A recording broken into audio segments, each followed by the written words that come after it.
G'day and welcome to ReDriven. Now, last week we published our top 5 underrated cars under $15,000 list. The link for that video is just up there.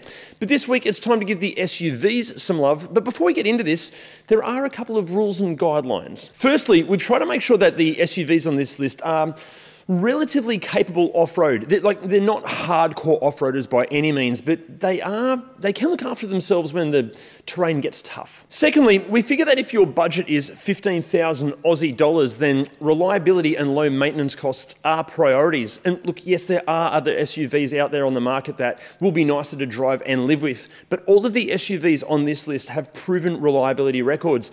And if something were to go wrong, they shouldn't cost a fortune to fix. Thirdly, look, even though these SUVs are capable and really reliable, they're not necessarily the best. They're just hugely underrated. All of them are quite good. With a thorough service history, they should be a good thing, but it just feels like we've forgotten about them all. And finally, we've tried to make sure that all of these SUVs are as internationally available as possible. Yes, there are SUVs in the US and the UK and other markets that, are incredibly underrated and awesome things, but if they're only available in 2 countries, they miss the cut. We're trying to be inclusive here. Also, even though this list is in numerical order, there's no winner as such. See, we all need different things from our different SUVs, and all of these SUVs are highly recommended in their own unique way. Anyway, kicking things off, it's the Daihatsu Terios. Can't justify $40,000 for a new Jimny? Well, how about around $6,000 for something pretty bloody similar that everyone seems to have forgotten about? Okay, look, the Terios might not have the same off-roading chops as the Jimny, but it's still surprisingly agile on the rough stuff. And yes, to the majority, the Jimny probably has the edge when it comes to aesthetics, but we argue that because the little Terios is so cheap to buy, spending a couple of grand on some quality off-roading accessories to toughen the little nugget up can surely be justified. And look, before any of you start yelling at us in the comments that these aren't international as they've never made it to North America, they have been available across most of Asia, Europe, parts of South America, and here in Australia. So surely that's international enough, yeah? Anyway, the Terios we speak of is the first generation from 1997 to 2005, and thanks to its tiny size and punchy 1.3 litre engine, is both a brilliant little SUV for built-up metropolitan areas, and it's great if you want an SUV but would rather not spend a fortune on fuel. And thanks to Daihatsu being a division of Toyota, these things are bloody bulletproof when it comes to reliability as well. Price-wise, here in Australia, you can land yourself in a Terios for as little as $4,000, but it will be bloody rough, while pricing currently tops out at around about $11,000, but it should be in mint condition for that price. But even then, sticking with our $15,000 budget, it leaves you $4,000 to play with for accessories. Negatives? Well, there are interesting to drive, but only because nothing else drives like a Terios. Being so tall and thin, handling certainly isn't a strong suit, and while it can handle itself off-road to a degree, it is still built on a monocoque chassis, so it's compromised at being a genuine off-roader. Yet with the raised ride height and a solid rear axle, it isn't all that convincing at being a good road car either. Next up, it's the Terios' bigger cousin, it's the Toyota Kluger, or if you're watching this from North America, the Highlander.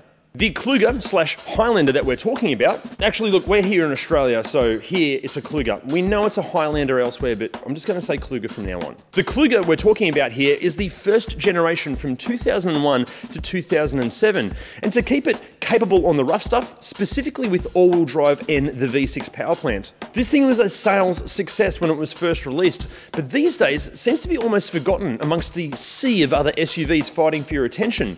Positives? Well, it's super reliable, it's affordable to maintain, and Toyota's support network is quite literally everywhere. And at this price point, they are all key factors. Size-wise, I feel like we all remember this thing as being a big unit of an SUV, but in reality, it's only very slightly larger than the current Subaru Forester. It's literally 56 millimeters longer, which is like that much, and 11 millimeters wider, which is it's only like that much. And it's pretty much the exact same height. And thanks to excellent packaging, the interior feels spacious, it's super practical, it's safe, and driving-wise, that V6 engine is smooth and powerful. Negatives, but Well, that V6, it does enjoy a drink. The tech is outdated these days, and it's certainly no looker. But with pricing for average examples kicking off from as little as $6,000 and really good ones starting at around about $10,000, you'll have some money left over for a nice set of wheels and tyres, and who knows, maybe even lifting it or lowering it to inject some attitude into those conservative looks. Next up, we have another smaller SUV, but it comes wearing a very iconic name. It's the Mitsubishi Pajero Io, which I actually learnt today is pronounced EO. Depending on where you're watching this from, you may know this as the Montero EO, or the Pajero Pin-In, or the Shogun Pin-In, or just Pin-In, or the Pajero TR4, or the incredibly catchy sounding Changfeng Labeo Feitang CFA 640. What a great name that is, it just rolls off the tongue. Okay, yep, we also completely forgot about these too, but what an awesome little thing. It's like somebody put a Pajero in the dryer for too long and this thing clambered its way out. In production from 1998 to 2007, okay, yes, like the Terios, these are getting on a bit in age. And even though you may not want to admit this to yourself, let alone your mates, yes, it's a great looking little machine. You know why? Because it was designed by Pininfarina, and they designed Ferraris. But the EO is about so much more than the almost retro-inspired Italian-designed good looks. This thing is packing some genuine off-roading equipment. Not only does the EO have a low-range transfer case, a center diff lock and limited slip diff in the rear axle, it also comes equipped with Mitsubishi's superb Super Select four-wheel drive system, meaning that while power is sent to the rear axle when it's in 2H, in the 4H position, drive is split between the front and rear axles at various ratios according to the demand. Plus, the transmission can be locked in both high and low-range four-wheel drive for the most serious of situations. Plus, you can even select four-wheel drive on sealed surfaces at speeds up to 100 kilometers an hour. Even most new, like north of 70,000 4x4 dual cab utes can't do that. Beyond the good looks and impressive off-roading hardware, the 1.8 litre engine has been around since the dawn of time, and it's renowned for its reliability. And even if something were to go wrong, fixing it should be really inexpensive. It's surprisingly practical for its size, and the entire thing is just like a rugged and chunky little nugget. Okay, look, it's not the safest car around, and even on-road, it feels like a little truck, but find a good one with a solid service history, and it's a barrel of laughs. Pricing here in Australia kicks off from as little as $2,000, but it'll be bloody rough at that price, while really good examples kick off from around about $7,000. And while we're on the subject of Mitsubishis, our next car is another Mitsubishi, just a far bigger one. It's the Mitsubishi Challenger. Firstly, what's with Mitsubishi calling one model of car dozens of different names? Here in Australia, this is a Challenger, although it actually became the Pajero Sport. But elsewhere, it's the Montero Sport, or the Nativa, or the Shogun Sport, or even the Pajero Dakar. Look, whatever you call it, it's the second generation from 2008 to 2016. Based on Mitsubishi's 4x4 dual cab Triton platform, the Challenger is often overlooked and was actually quite ahead of its time.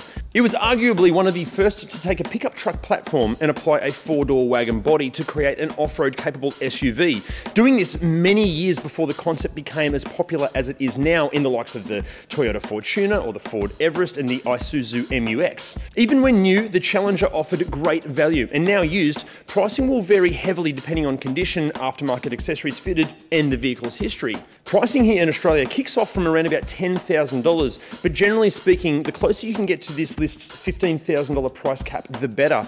If you can stretch the budget, Challengers of this generation tend to top out at around about 25,000 Aussie dollars. What you get for your money are excellent levels of off-roading ability, loads of practicality, and engine specs that, while nothing out of the ordinary, Mitsubishi is renowned for building long-lasting power plants and transmissions, so on well-cared-for examples, reliability should be very, very good. In terms of the driving experience, look, while many families are steering towards 4x4 dual cab utes as their family cars, the Challenger, with its more sophisticated 3-link rear axle with coil springs, should offer a far more enjoyable on-road journey. However, it is still kind of crude compared to some newer designs. Plus, if a previous owner has fitted, say, larger all-terrain tyres, a very budget-conscious lift kit, and a copious amount of other accessories, that ride can become pretty bloody harsh and crashy, and the already slow and vague steering can actually get worse. Basically, look, try to find an unmolested example or one with really quality equipment fitted. Make sure it has a full and thorough service history and is in great condition, and you should be sweet. Now guys, before we get to our final option, is there any chance that you could hit those like, subscribe and bell icon buttons? And if you're enjoying this video and ReDriven in general, can you share ReDriven as much as you can? That'd be awesome. Oh, go and check us out on the socials as well. Right, finally, look, some of you are going to absolutely hate this car. Some of you are going to love this car. I feel like we've all just completely forgotten about it. I personally kind of dig it.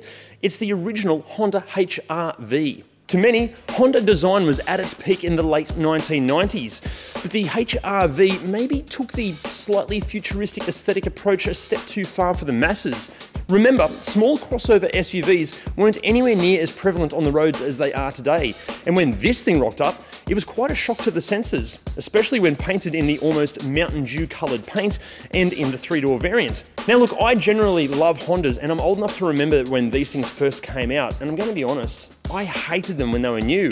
But talk about great design, because 20 years on, I think they look awesome. Beyond the polarizing styling, look, it's typical Honda with the HR-V. Bulletproof reliability, as long as it's been serviced on schedule. Excellent wear and tear in terms of the interior fit and finish. Although granted, it does have a pretty sparse and simple interior, so there's not much to really go wrong in the first place. And in 5-door form, it has really good levels of practicality for such a small SUV. But it's not all positives. See, the 4-wheel drive system is reactive and it lacks any real off-roading equipment. So while it should handle, say, a rough dirt track, forget doing anything even slightly touching on serious adventuring. On-road, even though it's small and nippy, because the ride height is lifted and we're dealing with 20-year-old suspension technology, it's not as agile as, say, its sibling Honda Civic or even a Jazz. And it's really lacking in terms of safety and technology. And you should probably avoid the CVT transmission examples because that gearbox, it sucks. So it's one of those cars that, while not logically a great car for the majority of buyers, find the right example with a manual gearbox and a spotless history, and the HR-V nails the quirky, funky and left-of-center requirements for those wanting an SUV that just offers something a bit different. And if you want one, here in Australia, pricing kicks off from as little as $3,000, while low-kilometre and mint condition examples are asking just over 10 grand. Guys, thank you so much for watching, and what did you think of the list? Let us know in the comments. Oh, also, next week we're going to do our top 5 underrated performance cars under $15,000. So what do you think should make up that list? Let us know in those comments. And remember, can you hit those like, subscribe and bell icon buttons? Share ReDriven as much as you can. That'd be awesome. See you next week. These cars with a f***ing arsehole that's so close. So, and yes, f***ing...